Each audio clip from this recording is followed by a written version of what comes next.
یہ جو انڈیا کا اور اب امریکہ کا جو جوائنٹ ڈیکلریشن آئی ہے اور جو سمجھوتا ہوا ہے ڈیفنس میں، نیوکلیئر میں، آرٹیفیشل انٹیلیجنس ٹیکنالوجی میں، یہ اب پاکستان میں بہت آگے ہمارے معاشی حالات بالکل ہی جدھر پہنچ گئے ہیں، اس سے ایک امبیلنس پیدا ہو گیا ہے۔ آج ہندوستان جس طرح نریندر مودی نے تکبر میں باتیں کی ہیں، آج وہ ہمارے سے اپنے آپ کو بہت طاقتور اب سمجھتے ہیں، اور جب انہوں نے کہا نا کہ اپنے بوجھ میں گر رہا ہے، وہ اپنے بوجھ میں گرنے نہیں دیں گے، وہ گرائیں گے۔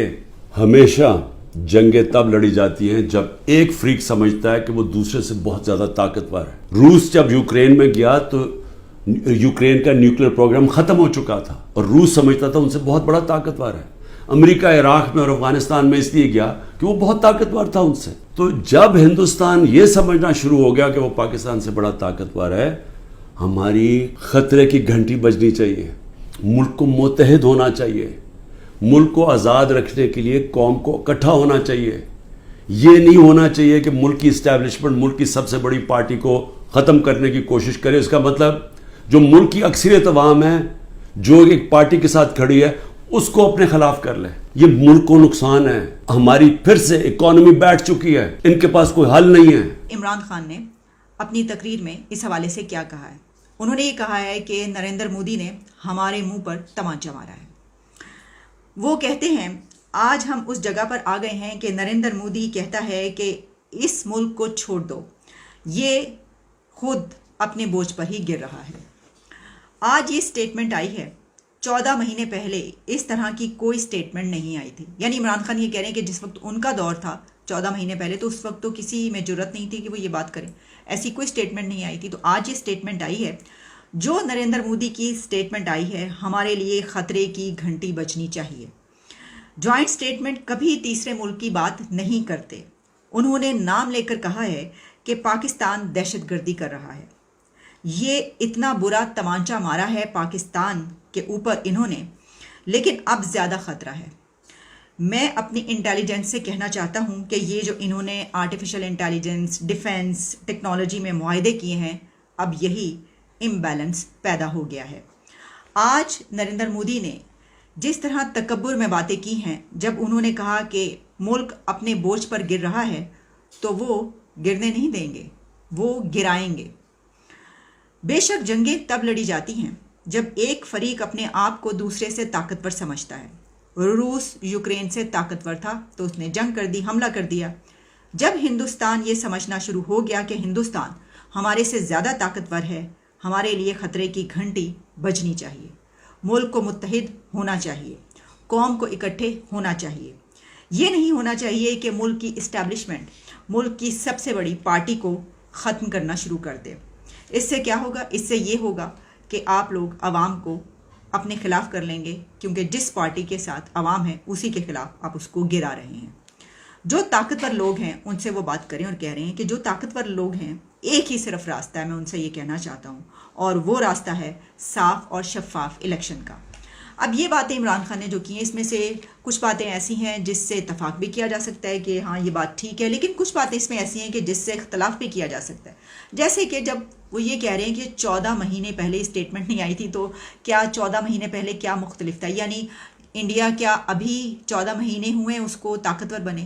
انڈیا کو تو 3rd لارجسٹ اکانومی وہ بن چکا ہے، اور یہاں پر پہنچے ہوئے تو اس کو اب ایک عرصہ ہو چکا۔ بنگلہ دیش، انڈیا، یہ سب کنٹریز تو ہم سے بہت پہلے کے بہت آگے نکل چکے، ہم تو بہت پیچھے رہ گئے۔ تو ایسا تو نہیں ہے کہ 14 مہینے میں یہ سب ہوا۔ ہاں یہ بات ہے کہ اگر آپ یہ بات کریں کہ جو جوائنٹ سٹیٹمنٹ آئی ہے، اب ظاہر ہے کہ وزٹ اس وقت ہوا ہے، 14 مہینے پہلے وزٹ ہوتا تو یہ والی جو سٹیٹمنٹ ہے اس وقت بھی آ سکتی تھی، لیکن یہ جو الائنس بن رہے ہیں، ٹلس نظر آ رہے ہیں، اور انڈیا جو ہے وہ اب امریکہ کے ساتھ نظر آ رہا ہے، اور اتنے جو زیادہ جن کی آپ نے بات کی ایگریمنٹس ہوئے ہیں، تو اس پہ آپ کہہ سکتے ہیں کہ یہ تو ہے چینج، لیکن ایسا نہیں ہے کہ 14 مہینے پہلے انڈیا بڑا غریب سا کنٹری تھا، یا اس کے پاس کچھ نہیں تھا، یا وہ طاقتور نہیں تھا، اور ابھی ہوا ہے اس لیے یہ والا جو ہے یہ سب ہو رہا ہے۔ اچھا، پھر اس میں ایک اور جو ہے کہ خطرے کی گھنٹی بجنی چاہیے، تو دیکھیں خطرے کی گھنٹی تو ہمیں اسی وقت بج جانی چاہیے تھی کہ جس وقت ہم یہ دیکھ رہے تھے کہ ہم کہاں ہیں اور وہ کہاں پر ہیں، لیکن ہم نے تو کبھی اس پر توجہ نہیں دی۔ اچھا، پھر جو انہوں نے یہ بات کی ہے کہ آرٹیفیشل انٹیلیجنس، ڈیفنس، ٹیکنالوجی، اس کے جو وہ کی ہیں، تو بھائی بات یہ ہے کہ وہ تو یہ ایگریمنٹس کر سکتے ہیں کیونکہ ان کے نوجوان آرٹیفیشیل انٹیلیجنس پڑھ رہے ہیں, وہ ٹیکنالوجی میں آگے ہیں, پوری دنیا پر رول کر رہے ہیں اس وقت ان کا نوجوان ٹیکنالوجی پڑھ کے. ان کا جو آئی ٹی کا ہے وہ تو پوری دنیا میں وہاں پہ نوجوان پڑھنے کے لیے آتے ہیں. ہم نے کبھی اپنے نوجوانوں کو آرٹیفیشیل انٹیلیجنس کی طرف راغب کرنے کی کوشش کی ہے؟ ہم نے کبھی اپنے نوجوانوں کو کہا ہے کہ یہ سب چھوڑو, یہ کیا ہو رہا ہے, آپ ذرا نکلیں اور پڑھائی کی طرف توجہ دیں, ٹیکنالوجی کی تعلیم حاصل کریں اور یہ کریں؟ بھائی ہم ان کو جہاد کی طرف نہ لگائیں, ہم ان کو یہ سب کی طرف نہ لگائیں. ہم بھی ان سے کہیں تو آج ہم بھی کہیں کہ کہیں ہوتے. تو یہ تو بالکل صحیح بات کی نا, بہت بڑا فرق ہے, لیکن اس میں دیکھنا پڑے گا کہ کس کی غلطی ہے اور کس نے جو ہے وہ نوجوانوں کو کہاں پر لگایا اور آرٹیفیشیل انٹیلیجنس اور ٹیکنالوجی کی طرف نہیں لگایا. اچھا, پھر جو ایک اور بات خان صاحب نے کہی کہ بے شک جو جنگیں ہیں وہ جب ایک ملک طاقتور ہو جاتا ہے تو تب وہ یہ جنگیں لڑتا ہے. تو بات یہ ہے کہ کیا انڈیا اور پاکستان کے بیچ جو جنگیں ہوئی تھیں وہ سب کی سب جو ہوئی تھی کس طرف سے ہوئی تھی؟ اب خان صاحب کو تو اس وقت تو وہ ان کو خوب بولنا چاہیے اس بات پر, اور ان کو پتہ ہوگا یقیناً. تو کبھی ایسا بھی ہو سکتا ہے کہ کمزور کنٹری جو ہے وہ بھی جنگ کر سکتا ہے, تو جنگ کرنے کے بہت سے بہانے ہو سکتے ہیں. لیکن یہ بات اپنی جگہ پر کہ اس دور میں جو ایک یعنی کہ ایک بگر پرسپیکٹو میں یہ بات کی جا رہی ہے جس میں ہم دیکھ رہے ہیں کہ رشیا اور یوکرین کی وار چل رہی ہے کہ بھئی ایک ملک جو ہے وہ اگر غریب رہ جاتا ہے, چھوٹا رہ جاتا ہے, کمزور رہ جاتا ہے تو اس کے اوپر جو ہے جنگ لا دی جا سکتی ہے. تو بات یہ ہے کہ غریب اور کمزور ملک کے پاس بھی کوئی بہانہ ہو سکتا ہے جنگ کرنے کا, کیونکہ اس کے پاس کچھ بھی نہیں ہوتا, خالی ہاتھ ہوتا ہے, تو کرے کیا پھر. لیکن جو ایسا کنٹری جو صرف ترقی میں آگے بڑھ رہا ہو, اور کیا آپ سمجھتے ہیں کہ وہ جنگ کی طرف بڑھے گا؟ مطلب جنگ ایک ایسی چیز ہے جس سے ترقی رک جاتی ہے, 40 سال 50 ایئرس پیچھے چلا جاتا ہے کنٹری. سمجھتی ایسا, لیکن حالات میں جو ہے وہ کوئی ایک ہاتھ سے تو تالی بجتی نہیں, اس میں بہت ساری باتیں ہیں.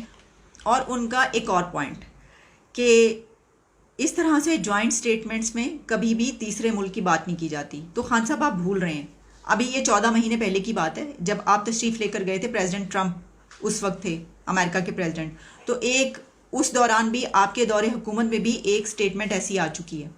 اس میں بھی پاکستان کو اسی طریقے سے کہا گیا تھا کہ یہ جو دہشت گردی ہو رہی ہے اس کو روکا جائے, اور یہ دہشت گردی کرا رہا ہے دوسرے ملکوں میں اور اس کو مل کر, اور یہ صرف ایک دفعہ نہیں ہوا, ایک جگہ پر نہیں ہوا, یہ کئی ایک ایسے فورمز پر ہو چکا ہے کہ جہاں پر انڈیا ہوتا ہے اور جو انٹرنیشنل فورمز ہے وہاں پر یہ آواز اٹھاتا ہے. ویسے تو دونوں کنٹریز کی طرف سے ایک دوسرے کے خلاف جو بھی ہمارے پاس پوائنٹس ہوتے ہیں اس کے اوپر آواز اٹھائی جاتی ہے, لیکن یہ جو بات ہو رہی ہے نا یہ پہلی دفعہ نہیں ہو رہی ہے. اور جوائنٹ سٹیٹمنٹس میں ایسی بہت ساری باتیں ہوتی ہیں ایسے دو کنٹریز کے ساتھ کے بیچ, جب ایسے معاہدے ہوں تو پھر وہ اس طرح کی بات کرنے سے تھوڑی چکتے ہیں, انہوں نے کر دی والی بات, یہ کوئی پہلی دفعہ نہیں ہو رہا. تو میرا خیال ہے کہ ہم اپنے آپ کو تھوڑا سا مس پلیسڈ محسوس کر رہے ہیں کیونکہ ہم امریکہ کے ڈیکیڈز تک اسٹرانگ الائی رہ چکے ہیں, اور اب ہمیں یہ لگ رہا ہے کہ ہماری ریپلیسمنٹ آ گئی ہے.